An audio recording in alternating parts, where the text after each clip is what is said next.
Oke, Bismillahirrahmanirrahim. Assalamualaikum warahmatullahi wabarakatuh. Yang terhormat dan saya takdimi para masyayikh di seluruh Kecamatan Dau, dan yang paling luar biasa, salam takdim untuk Gus Islah. Tadi Pak Camat langsung WA saya, Gus. Katanya begini, wah ini seperjuangan dengan Mama gitu. Saya aktivis gender, Gus. Saya tergabung dalam Kongres Ulama Perempuan Indonesia. Begini, ini kita berbicara tentang radikalisme di Indonesia. Tadi saya belum seberapa detail apa yang disampaikan Gus Islah itu terkait kenapa sasaran utama bagi pelaku terorisme itu selalu melibatkan perempuan.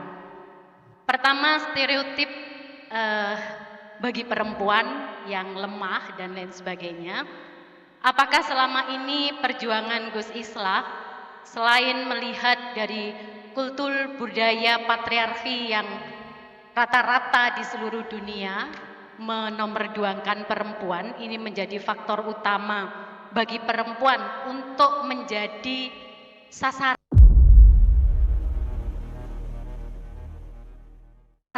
untuk melakukan teror-teror di seluruh dunia. Itu yang pertama. Yang kedua, apakah karena stereotip perasaan yang lemah, perasaan yang sensitif, kemudian menimbulkan efek bahwa perempuan itu siap untuk dijadikan senjata bagi legalitas sebuah teroris? Itu.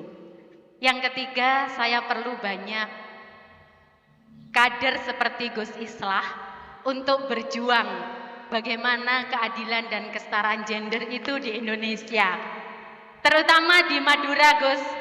Saya pernah bekerja di IPD, Australian Indonesia Partnership, desentralisasi di Sampang. Ternyata sangat sulit untuk menaklukkan bagaimana kata-kata gender itu di Madura. Maka saya mengatakan bahwa gender itu muasyarah bil ma'ruf begitu. Nah, itu baru mereka, oh begitu ya Bu. Nah, ini tentunya harus banyak kader seperti beliau, seperti Gus Islah maksud saya. Dan ketika saya berjuang sendiri, perempuan berjuang untuk memperjuangkan perempuan, itu resistensi konfliknya sangat luar biasa. Dan tentunya bagaimana kaderisasi lewat generasi muda dan anak-anak kami yang ada di naungan Nahdien ini terus dipupuk. Saya seperti itu, Gus. Mohon pencerahannya. Terima kasih. Assalamualaikum warahmatullahi wabarakatuh. Langsung aja Bu ya. Terima kasih Bu Camat. Jadi begini, saya harus berdiri. Jadi mengapa perempuan itu selalu menjadi target utama dalam rekrutmen dari kelompok-kelompok teror ini adalah bahwa perempuan itu dikenal punya loyalitas tinggi terhadap ideologi. Dari hasil riset mengatakan bahwa kalau perempuan itu sudah memegang satu komitmen, terutama yang berhubungan dengan persoalan ideologi, maka dia akan menempatkan ideologi itu sebagai anchor. Anchor itu jangkar di dalam kepalanya, dan dia sulit untuk dibelokkan lagi dengan ideologi pembanding. Ini hasil riset. Saya kebetulan juga aktif bersama Sydney Jones untuk melakukan riset-riset terhadap rekrutmen terhadap kalangan perempuan. Yang kedua adalah perempuan itu paling mudah untuk bisa dijadikan alat kamuflase terhadap petugas keamanan, tentara maupun polisi. Karena secara objektif, secara pandangan umum, perempuan ini tidak mungkin melakukan kekerasan. Nah, ini yang kemudian banyak sekali dari kelompok-kelompok teror itu melakukan rekrutmen terhadap kalangan perempuan. Yang ketiga adalah hasil riset ternyata memang menunjukkan bahwa ya di setiap pelaku teror yang sangat brutal itu biasanya ada istri yang jauh lebih brutal dari suaminya. Ini riset. Jadi kalau ada teroris laki-laki yang gak sadar-sadar, disentuh sudah disentuh, dipenjara sudah dipenjara, dikasih tausiah sudah dikasih tausiah, dengan berbagai metodologi dia nggak sadar-sadar, berarti istrinya jauh lebih radikal daripada suaminya. Ini sahih. Salah satunya adalah Pelaku bom Astana Anyar kemarin yang namanya Agus Muslim, ini kan baru bebas setahun sebelumnya, bulan Maret 2021. Dia baru bebas atas kasus terorisme bom Cicendo Bandung. Dan ternyata dia ini sudah berusaha sadar untuk jualan kue pukis. Dia sudah punya gerobak, dia sudah jualan kue pukis, tapi oleh istrinya dilarang supaya dia tetap menjadi jundullah, menjadi tentaranya Allah. Sehingga dia nggak jadi, Bu, untuk bersosialisasi dengan masyarakat karena oleh istrinya dilarang. Dan bahkan istrinya ini sudah nikah 3 kali. Yang pertama adalah dia pernah nikah dengan laki-laki normal, laki-laki biasa maksudnya, bukan normal, semuanya normal. Laki-laki biasa yang kemudian tidak betah terhadap istrinya ini karena dia terlalu radikal. Dia selalu berusaha ingin menjadi pelaku bom bunuh diri. Punya anak 1. Sehingga suaminya ini akhirnya menceraikan dia. Lalu dia menikah dengan salah satu terdakwa teroris lainnya. Kemudian cerai. Karena ternyata terdakwa teroris suami keduanya ini nggak kuat juga untuk menyadarkan ini. Hingga akhirnya terakhir dia bertemu dengan Agus Muslim ini yang juga akhirnya bukannya dia menyerah tapi justru hanyut dengan anjuran ideologi dari istrinya, dan dia lebih memilih menjadi pelaku bom bunuh diri di Astana Anyar.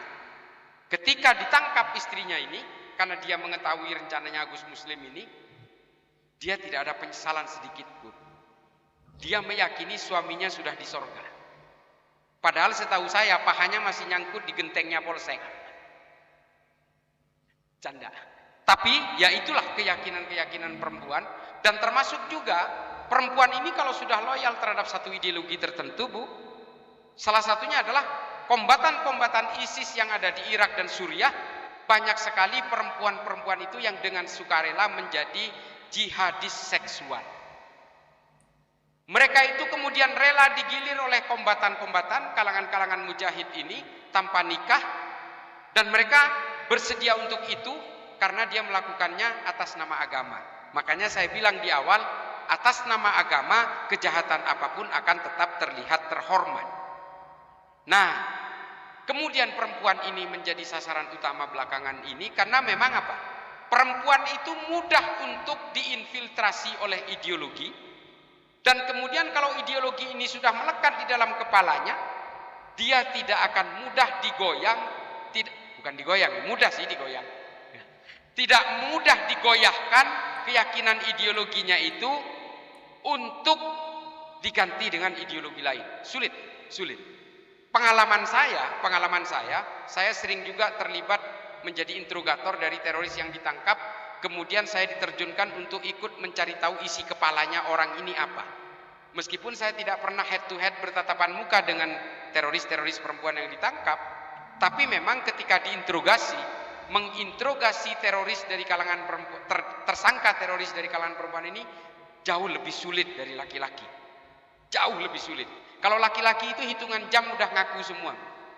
Ya, saya mendapatkan ajaran ini dari ustadz ini, lalu saya belajar ke sini, dari situ kemudian saya belajar membuat bom, diajari bongkar pasang senjata, saya melakukan iqdad, latihan memanah di sini. Terbuka semua. Karena kalau laki-laki itu ya sedikit dibuat lapar aja dia udah ngelocor semua gitu. Dan ketika dia udah lapar, saya tawarin rokok yang tadinya mengharamkan rokok, dia ngerokok. Ini udah sadar. Laki-laki. Perempuan itu perlu 3-4 hari baru bisa keluar isi kepalanya. Nah, itu bedanya. Memang perempuan ini Bu, loyal. Sangat loyal. Ya, kecuali kepepet. Nah, itu saya kira ya pandangan umum, karena saya betul-betul concern terhadap keterpaparan terorisme, ekstremisme dan radikal ini bagi kalangan perempuan, karena trennya di seluruh dunia hari ini gerakan-gerakan teror ini banyak dilakukan oleh kalangan perempuan. Terutama di daerah Afrika itu justru suicide bomber, pengantin pelaku bom bunuh dirinya itu kurang lebih sekitar 83% itu adalah perempuan. Nah, ini makanya saya sangat peduli, makanya setiap ada jamiah atau majelis-majelis yang mengundang saya minta setidaknya ada beberapa persen kalangan perempuan yang hadir. Karena saya harus memberikan memberikan pemuatan-pemuatan materi tentang upaya menangkal ideologi radikal kepada kalangan perempuan. Saya kira itu ya, Bu. Terima kasih.